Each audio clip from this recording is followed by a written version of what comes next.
Good morning children.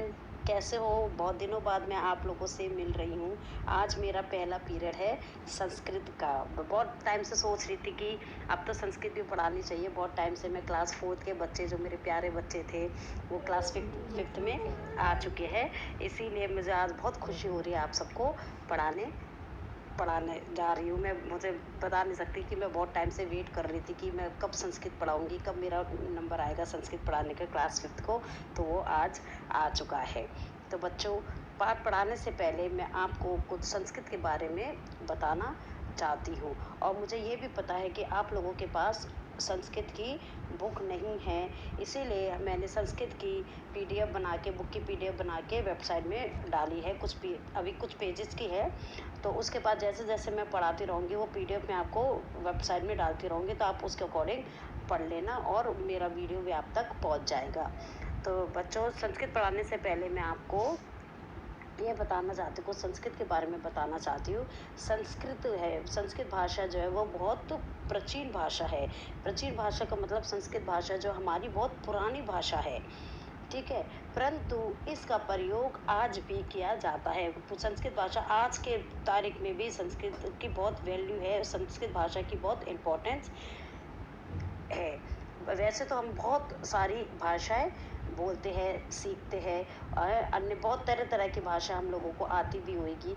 तो English है, हिंदी तो आप सबको आती है, हिंदी भी आती है, और अब आप एक नई भाषा सीखने जा रहे हैं, और वो है आपकी संस्कृत, ठीक है। संस्कृत भाषा जो है वो सबसे मधुर भाषा है। जब उसका बोलने का जो ढंग होता है वो बहुत ही मीठा मीठा मीठे मीठे मीठा है। तो संस्कृत भाषा सबसे सरल भाषा भी है, यानी कि सबसे आसान। अगर आप इसको बहुत इंटरेस्ट लेंगे, ध्यान से सुनेंगे, तो आपको ये बहुत अच्छी भी लगेगी, और ये बहुत सरल भाषा है, इसीलिए ये भाषा सबको सीखनी चाहिए। तो बच्चों, मैं आप ही की बुक में से part 5, page number page number 5 है आपकी बुक में, भाषा परिचय। भाषा परिचय मतलब भाषा परिचय देने जा रही हूँ कि भाषा का परिचय देना है कि भाषा क्या चीज़ है, ठीक है। भाषा की सबसे छोटी इकाई, भाषा की सबसे छोटी इकाई जो है वो क्या होती है? वर्ण। भाषा के वर्णों का समूह। भाषा को पता है ना कौन सी भाषा के बारे में बात कर रहे हैं? अभी हम हिंदी के बारे में बात कर रहे हैं, हिंदी भाषा के बारे में बात कर रहे हैं। भाषा के वर्णों का समूह, समूह मतलब झुंड। भाषा के वर्णों का समूह क्या कहलाता है? वर्णमाला। वर्णों को जोड़कर बनते हैं शब्द। वर्णों को जोड़कर क्या बनाए जाते हैं? शब्द। शब्दों को जोड़कर बनते हैं वाक्य। वर्णों को जोड़कर शब्द बनते हैं, और शब्दों को जोड़कर वाक्य बनते हैं। वर्ण दो प्रकार के होते हैं। कौन कौन से? स्वर और व्यंजन। भाषा के दो रूप होते हैं। कौन से दो रूप होते हैं भाषा के? मौखिक और लिखित। भाषा का लिखित रूप क्या है? लिपि। मुझे पता है ये आप हिंदी 1 में आप लोग पढ़ चुके हैं, फिर भी इसीलिए भाषा परिचयता जो आपकी बुक में सबसे पहले दी है, और ये पूरी भाषा जो है वो हिंदी के बारे में बताई गई है। अब हम पढ़ेंगे पेज नंबर 6 में संस्कृत परिचय, यानी कि अब हम संस्कृत के बारे में, संस्कृत का परिचय पढ़ेंगे। विश्व की प्राचीनतम भाषा संस्कृत है। विश्व मतलब पूरे संसार की, ठीक है। पूरे संसार की सबसे पुरानी भाषा जो है वो है संस्कृत। हिंदी भाषा की जननी संस्कृत है। बच्चों, हिंदी भाषा की जननी यानी कि वो कहाँ से, हिंदी भाषा ने कहाँ से जन्म लिया है? हिंदी भाषा ने जन्म लिया संस्कृत भाषा में से। इसलिए संस्कृत जो है वो हिंदी भाषा की एक तरह से माँ है, क्योंकि हिंदी भाषा जो है वो संस्कृत भाषा से जननी है। महाभारत, रामायण, वेद, पुराण, नाटक और पंचतंत्र जैसे प्रसिद्ध कहानियाँ भी संस्कृत भाषा में लिखी गई है। आपकी महाभारत हो गई, रामायण हो गए, वेद हो गए, नाटक हो गए, पंचतंत्र हो गए, जो हम पहले पढ़ा करते थे, वो प्रसिद्ध कहानियाँ जो है वो भी संस्कृत भाषा में लिखी गई है। संस्कृत भाषा की लिपि क्या है?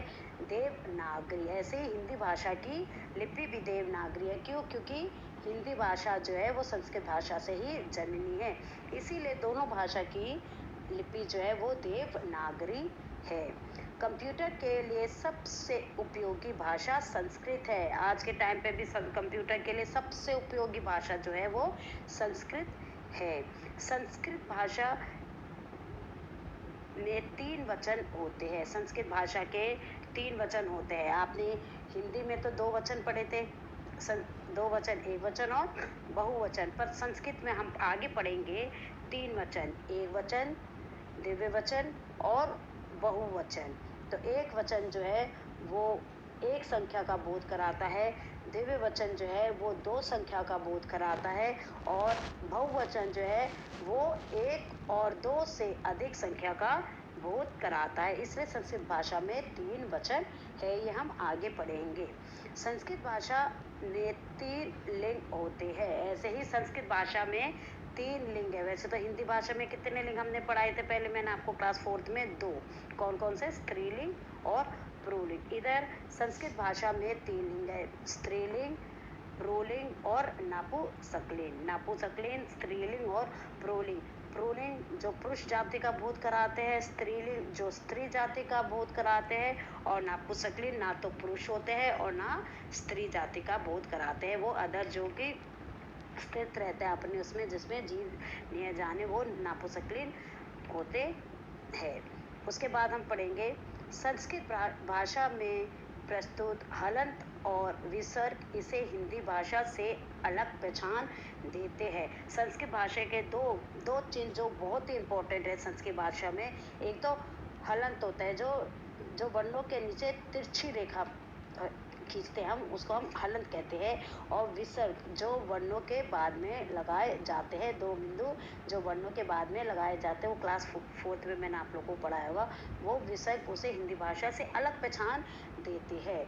क्योंकि संस्कृत भाषा का पूरा वाक्य जो शब्द है वो हलंत और विसर्ग में ही है, ठीक है। तो हलंत, इसीलिए वो हिंदी भाषा से उसकी अलग पहचान देते हैं।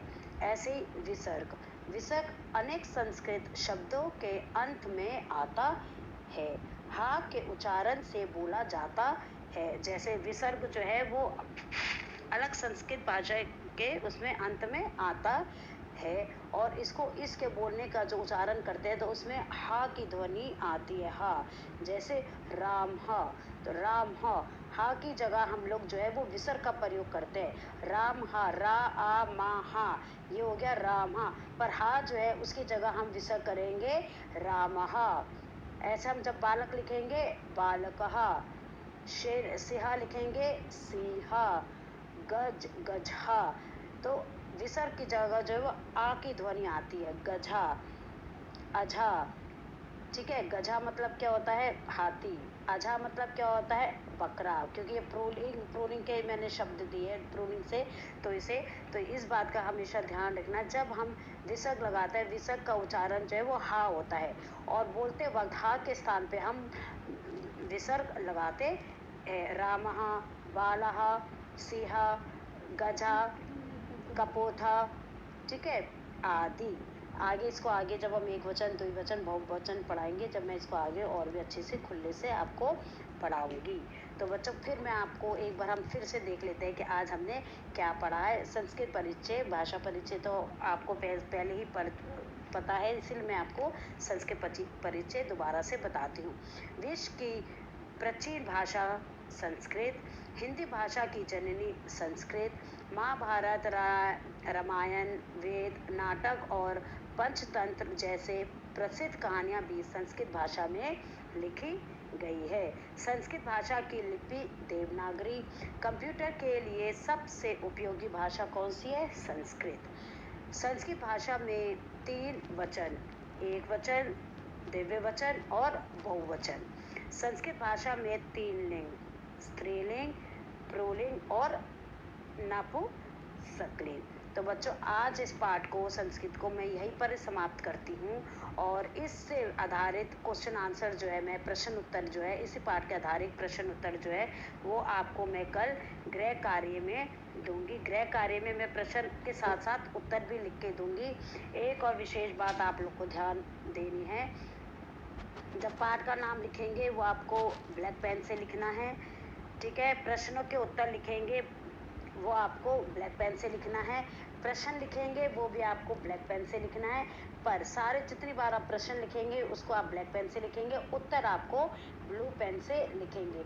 क्योंकि आप लोग क्लास 4th से आप क्लास 5th में आए हैं और आपको अभी पेन यूज़ करने का आपकी आदत नहीं है, इसीलिए कृपा करके आप लोगों से विनती है कि लिखाई पर विशेष ध्यान दें। जिन बच्चों की राइटिंग गंदी है वो पहले अपना 1-2 बार प्रैक्टिस करें पेन से कैसे लिखना है, उसके बाद आप लोग क्लासों कॉपी में, संस्कृत की कॉपी में आप लोग काम उतारेंगे। कृपा करके ऐसा ना हो जब आप लोग की कॉपी चेक करने के लिए मेरे पास है तो मुझे फिर पूरा काटना पड़े।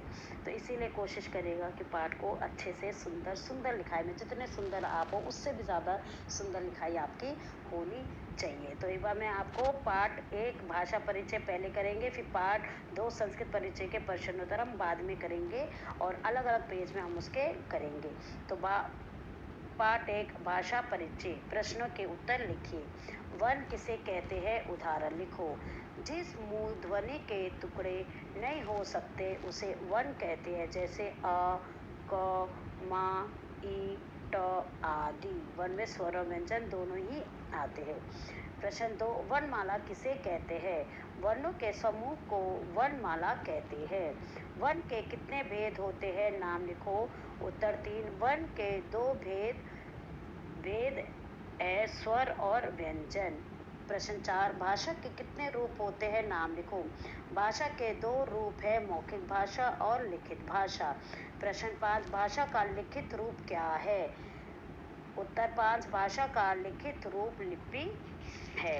तो बच्चों वो पार्ट 1 तो मैंने करवा दिया, पार्ट 2 देखो, उसको नेक्स्ट पेज में करना है। पार्ट 2 संस्कृत परिचय। प्रश्न के उत्तर लिखिए। विश्व की प्राचीन भाषा कौन सी है? विश्व की प्राचीन भाषा संस्कृत है। प्रश्न 2, हिंदी भाषा किस से जननी है? उत्तर, हिंदी भाषा संस्कृत से जननी है। प्रश्न 3, संस्कृत भाषा की लिपि क्या है? उत्तर, संस्कृत भाषा की लिपि देवनागरी है। प्रश्न 4, शब्द किसे कहते हैं? उदाहरण लिखो। उत्तर 4, अर्थ का बोध कराने वाला वर्णों का समूह शब्द कहलाता है, जैसे बालकः, बालिकः, गजा आदि। तो ये प्रश्न उत्तर आपको कॉपी में करने हैं। कृपा करके अच्छी लिखाई से, सुंदर लिखाई से करेंगे। खुश रहे, स्वस्थ रहे और सबके लिए प्रार्थना करें। Thank you and have a nice day.